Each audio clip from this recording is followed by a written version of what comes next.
안녕하세요. 세일즈 명인 TV의 트레이너 용입니다. 반갑습니다. 오늘은 세일즈 명인 따라하기라는 이런 컨텐츠를 가지고요. 지금 현재 이제 세일즈 분야에서 일을 하고 계시는 분도 계실 거고, 또 앞으로 또 이제 세일즈 분야에 관심을 가져 하시는 분들이 많으실 거로 알고 있습니다.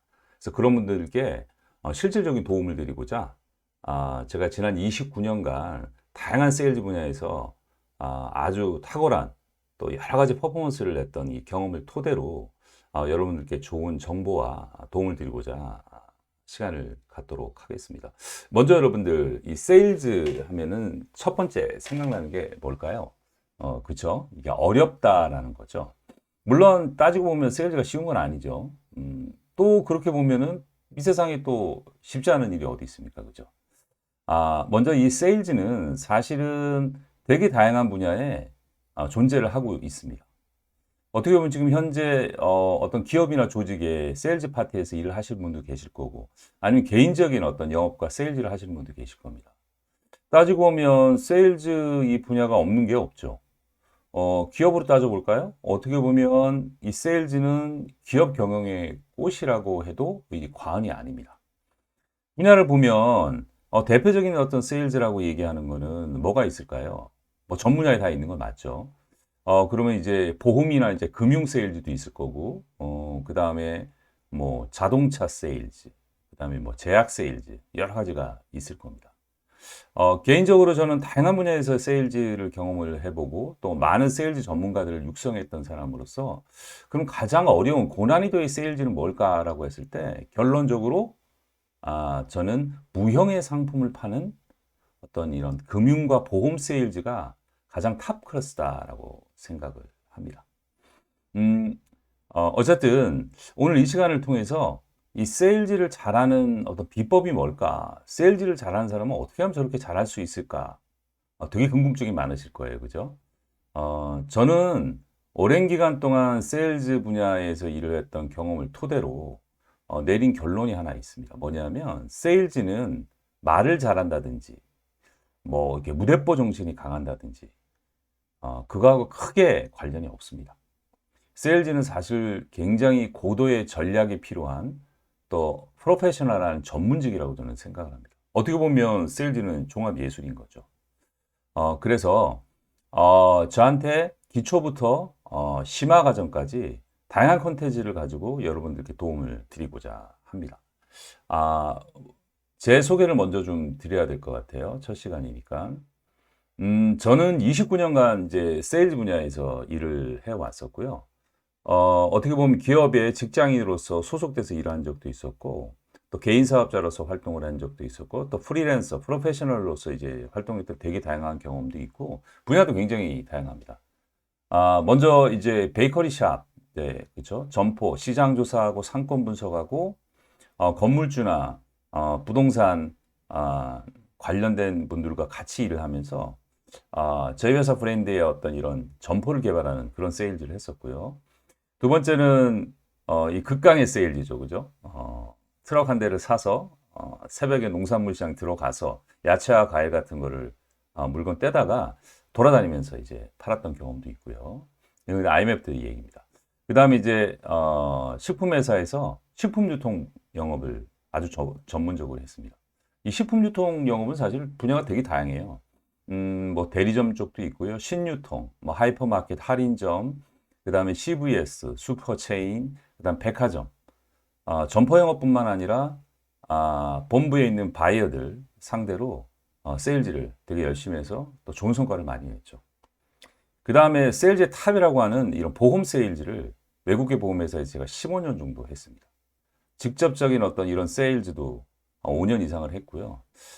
그다음 꽤 오랫동안에 보험금융 전문가를 발굴하고 육성하는 전문 트레이너로서 일을 했고요. 그 다음에 탁월한 퍼포먼스를 냈던 경험이 좀 있습니다. 제 자랑을 계속하니까 좀 쑥스럽습니다. 그래서 이런 노하우를 바탕으로 공부도 굉장히 많이 했죠, 사실. 열심히 뛰어다니고 세일즈를 하는 것도 중요하지만 사실 세일즈는 중심에 사람이 있고 또 관계라는 게 있고요.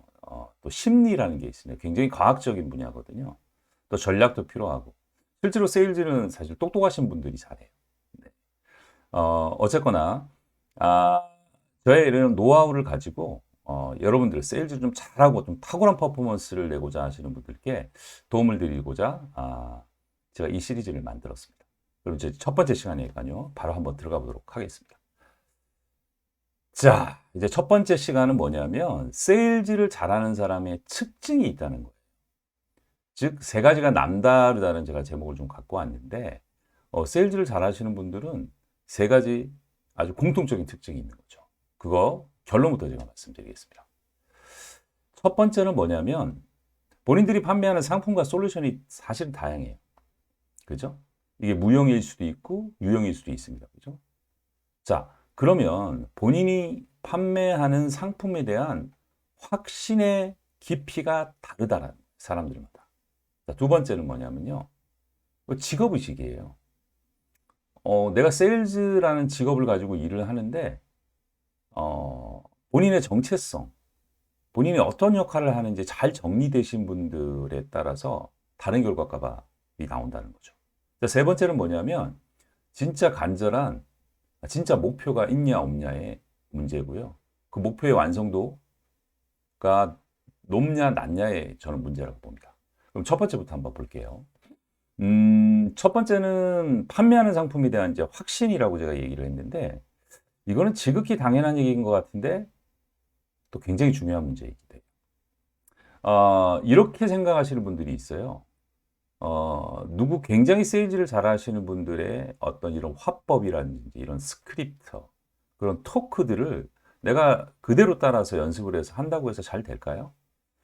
잘 될 수도 있지만 안 될 수도 있습니다. 그러면 잘 되는 경우, 안 되는 경우 구분점이 분명히 있다는 거죠. 문제는 뭐냐면 내가 판매하는 이런 상품에 대한 확신, 즉 생각이 행동을 지배하고 있는 거죠. 내가 모든 상품을 판매하는 모든 상품을 이제 구매할 수는 없지만 써보기도 하고 또 써보지 못하는 상품도 있을 거예요. 그럼 본인이 충분히 생각을 하고 정리를 해서 과연 이 상품이 과연 상대방에게 고객에게 필요한지에 대한 이 필요성을 내가 느껴야 되는 게 굉장히 중요한 거죠. 이런 필요성을 느끼지 못하고 만일에 누군가한테 권유한다면 이거는 행동의 제약이 따릅니다. 저는 굉장히 중요한 첫 번째 화두로 본인이 판매하는 상품에 대한 확신이 저는 제일 중요하다고 봅니다. 그래서 이걸 어떻게 해야 되냐? 그러면 내가 권하는 상품의 필요성에 대해서 평상시에 경험하고 활동 속에서 늘 일상적으로 매 순간 자문자답해야 된다고 저는 생각합니다. 그래서 시간이 지나면 지날수록 이런 확신이 점점 커지시는 분들도 있고 또 적어지시는 분들이 있어요. 어떻게 보면 오전에 내 확신과 저녁에 내 확신이 다를 수도 있는 겁니다. 그래서 끊임없이 이 상품의 필요성에 대해서 자문자답하다. 내가 확신이 있다면 거침없이 권하게 돼 있는 거죠. 이해되셨죠, 여러분들? 자, 그 다음 두 번째 제가 말씀드렸던 직업의식입니다. 자, 세일즈를 한번 볼게요. 만일에 이 세일즈를 누구한테 부탁한다고 생각을 하는 사람이 있다고 치자고요. 근데 사실 적지 않은 사람이 그런 생각을 하고 있을 거예요. 그런 사람들이 과연 좋은 성과와 그 다음에 좋은 퍼포먼스를 낼 수 있을까요? 이건 움찔할 수밖에 없습니다. 그런데 잘 하시는 분들은 공통적인 특징이 있어요. 이거는 내가 누군가를 돕고 누군가의 생활을 윤택하게 하고 또 누군가의 삶을 지켜준다, 도움을 준다. 이런 생각이 이미 이제 장착이 돼 있는 거죠. 이런 분들은 직업의식의 완성도가 되게 높으신 분들입니다. 이런 분들은 잘할 수밖에 없습니다. 자, 그러면 끊임없이 나의 직업과 역할에 대한 이 본인만의 확고한 생각이 정리가 돼 있어야 된다. 이해되셨죠? 자, 마지막으로 이제 간절한 목표인데요. 이것도 중요하죠. 왜냐하면, 우리가 학창 시절부터 지금까지 이제 살아오면서 또 직장 생활을 하거나 조직 생활을 하거나 아니면 개인 사업을 하시는 분들도 마찬가지입니다. 끊임없이 목표를 세우는데 달성이 될 때가 있고 달성이 안 될 때가 있어요. 그리고 물론 이제 다른 사람과 비교하는 거는 좀 아닌 것 같고 내 자신을 한번 보면 살면서 크고 작은 목표들이 있거든요. 예를 들어 가지고 내가 금연하겠다는 목표를 정하시는 분들이 금연을 하시는 분들이 있고 그걸 지키지 못하고 금방 포기하시는 분들이 있다는 거죠. 그럼 그 차이점이 뭐냐는 거죠. 제가 이 프로잡을 굉장히 오랫동안 수행을 하면서 목표가 과연 뭘까? 제가 내린 결론이 좀 있습니다. 목표는 자신의 진짜 목표가 중요하다는 거죠. 그냥 선언하고 얘기하는, 일상적으로 얘기하는 그런 목표가 가짜 목표일 수가 많죠. 자, 그럼 이제 진짜 목표는 뭐냐? 간절한 목표는 뭐냐? 잘 한번 보세요. 만일에 어떤 목표가 있다고 치자고요. 내가 예를 들어서 하루에 팔굽혀 펴기를 50개를 하겠다. 아니면 내가 한 달에 1,000만 원을 벌겠다. 500만 원을 벌겠다. 이런 목표들이 있을 거예요. 그런데 진짜 목표, 간절한 목표는 뭐냐면 달성하면 자존감이 올라가고요. 플러스입니다. 플러스. 달성하지 못하면 자존심이 상하는 접점이 있어요. 즉, 너무 쪽팔리는 접점이 있는 거예요. 내가 이거를 달성을 하면 자존감이 올라가고 and 동시에 달성하지 못하면 자존심이 상하는 접점이 사람마다 다르다라는 거죠. 그게 진짜 목표라는 거죠. 그래서 예를 들면 어떤 분은 한 달에 1,000만 원을 세일즈로 1,000만 원 이상을 버시는 분이 있어요. 예를 들면 그러면 이분은 1,000만 원이 떨어지면 너무 자존심 상해 하시는 분들이 있어요. 그런 분들은 목표의 지점이 높은 거죠. 어떤 분들은 나 한 달에 300 벌어도 돼, 200 벌어도 돼 라고 하시는 분들은 조건 나쁨이 문제는 아닙니다. 이 접점이 낮다는 거죠. 그래서 본인의 진짜 자존감이 올라가고 자존심이 상하는 이 접점을 찾아서 진짜 목표를 설정하는 게 저는 중요하다고 봅니다. 자, 다시 정리하자면 세일즈를 잘하려면 세 가지가 남달라야 한다. 즉 세일즈를 잘하는 분들의 세 가지 공통적인 특징. 첫 번째, 본인이 판매하는 상품에 대한 솔루션, 또 상품, 또 솔루션에 대한 확신을 갖는 거. 그 다음에 두 번째는 본인의 직업의식, 정체성이 잘 정립되어 있는 거. 세 번째는 본인의 간절한 목표가 있냐 없냐의 문제인데 이거는 어쩌면 유무의 문제이기보다는 완성도의 문제고 개인마다의 농도의 문제라고 봅니다. 이런 것들이 잘 정리가 된다면 세일즈에서는 사실은 반은 성공한 겁니다. 자, 오늘 유익한 시간이 되셨죠? 오늘 여기서 마치겠습니다. 여러분들은 잘 될 겁니다.